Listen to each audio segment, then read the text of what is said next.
صدر محترم اور حاضرین کرام، آج مجھے جس عظیم شخصیت کو سلام عقیدت پیش کرنا ہے وہ ہے علامہ محمد اقبال۔ جناب والا علامہ محمد اقبال بلا شبہ ہماری دعاؤں کا جواب تھے، بزم ہستی کا انتخاب تھے۔ آپ عظیم مرد مومن تھے اور قدرت ان جیسے عظیم انسانوں کو تاریخ ساز کارناموں کے لیے تخلیق کرتی ہے۔ برے صغیر میں چاروں طرف غلامی کے اندھیرے چھائے ہوئے تھے، فرزندان اسلام غفلت کی نیند سو رہے تھے۔ ایسے عالم میں اقبال کی آواز آزادی کا ترانہ بن کر گونجی، آپ کا پیغام قدرت کا انعام بن کر گونجا۔ اسی احساس سے آپ فرماتے ہیں، ایک ولولہ تازہ دیا میں نے دلوں کو، لاہور سے تا خاک بخارا و سمرقند۔ جناب صدر، علامہ محمد اقبال شاعر مشرق تھے، حکیم الامت تھے۔ آپ مرد مومن اور چاہتے تھے کہ بر صغیر کا ہر مسلمان ایمان کی تفسیر بن جائے۔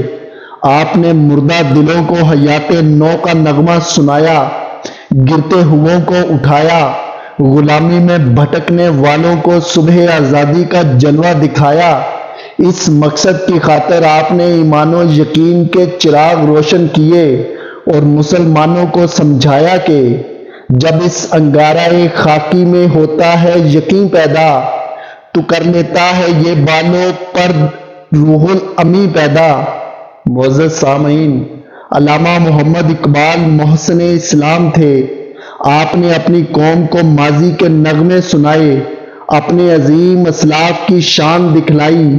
آپ کی پوری شاعری ہمارے روشن ماضی کے جلووں سے آباد ہے۔ آپ چاہتے تھے کہ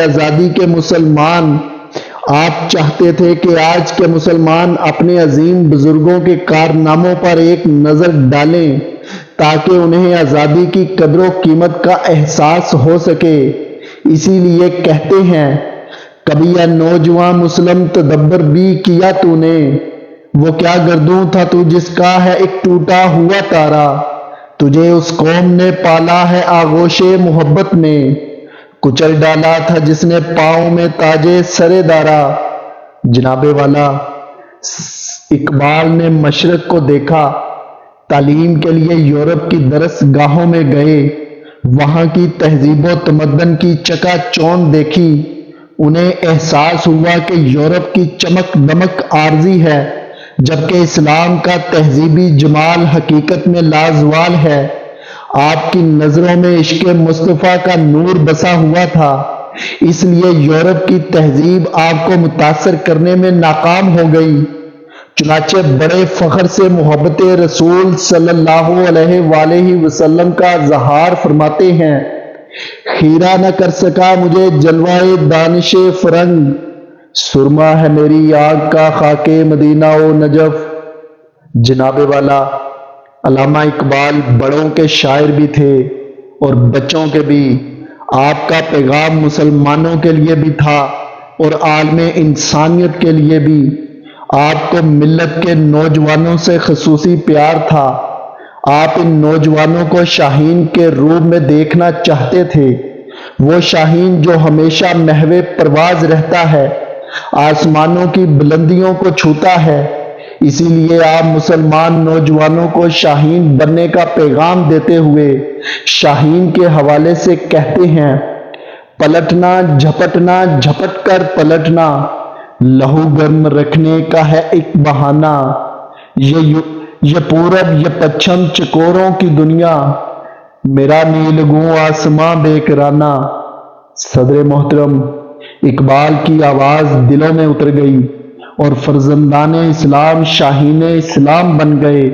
اقبال ماضی، حال اور مستقبل کے شاعر تھے۔ سب سے بڑھ کر آپ کی خواہش تھی کہ مسلمان حضور نبی کریم صلی اللہ علیہ وآلہ وسلم کے سچے غلام بن جائیں۔ محبت رسول وہ قوت ہے جو بندوں کو خدائی کے آداب بخشتی ہے، غلاموں کو آقائی سکھاتی ہے۔ جو نبی کریم صلی اللہ علیہ وآلہ وسلم کا غلام بن جاتا ہے، زمانہ ہی اس کے سامنے نہیں جھکتا بلکہ لوح و قلم بھی اس کے بن جاتے ہیں۔ میں اپنی گزارشات کا اختتام اقبال کے اس پیغام پر کرنا چاہتا ہوں: نگاہ الجھی ہوئی ہے رنگ و بو میں، نگاہ الجھی ہوئی ہے رنگ و بو میں، خرد کھوئی گئی ہے چار سو میں، نہ چھوڑ اے دل فغان صبح گاہی، اما شاید ملے اللہ ہو میں، اما شاید ملے اللہ ہو میں۔